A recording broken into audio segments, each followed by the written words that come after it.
Comment j'ai pas appris ça avant? Une astuce géniale avec du riz que tout le monde devrait connaître. J'ai fait chauffer une casserole avec de l'eau chaude et je vais y mettre une tasse de riz dans cette passoire pour le faire cuire à la vapeur.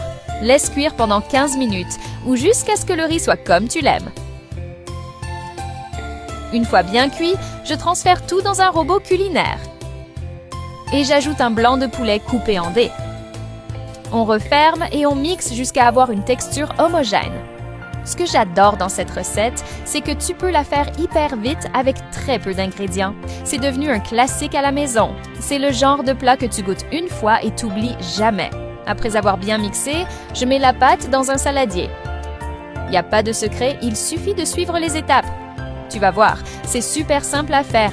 J'ajoute un EUF, une cuillère à café de sel, une demi-cuillère à café de poivre noir, une cuillère à café d'ail en poudre, une demi-tasse de farine de blé et un quart de tasse de lait. Je mélange tout ça jusqu'à ce que ce soit bien homogène.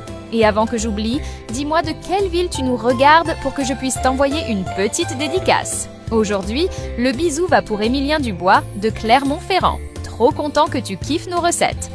Je mets un peu d'huile d'olive dans mes mains pour pouvoir former les galettes. Tu peux faire des formes rondes, la taille, c'est toi qui choisis.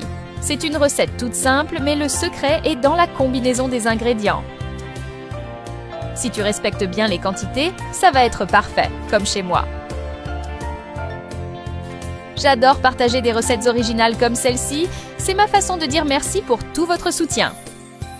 Je verse de l'huile dans une poêle et je mets les galettes à frire. L'odeur est incroyable, même les voisins vont vouloir y goûter. Quand ça commence à dorer, tu retournes pour cuire l'autre côté. Regarde-moi ça, c'est juste parfait. Je retire l'excès d'huile et je mets tout dans une assiette. En plus d'être bon, c'est super joli dans l'assiette. Tu vas vraiment impressionner tout le monde à la maison. C'est le plat idéal pour un repas en famille. Essaie, tu vas voir. Chaque ingrédient a été choisi pour son goût et ses apports. Parfait pour ceux qui veulent manger équilibré sans sacrifier le goût. Avec peu d'ingrédients et en peu de temps, tu fais une vraie merveille. Tu peux accompagner ça avec une sauce de ton choix, ça fera toute la différence. Chaque bouchée est un régal. Le goût de cette recette fait craquer tout le monde. C'est un sans faute. Même si t'es pas super à l'aise en cuisine, tu vas y arriver les doigts dans le nez. Maintenant que tu as appris à faire un plat aussi bon, tu vas pouvoir régaler ta famille. Je l'ai fait hier pour mes amis, ils l'ont tellement aimé.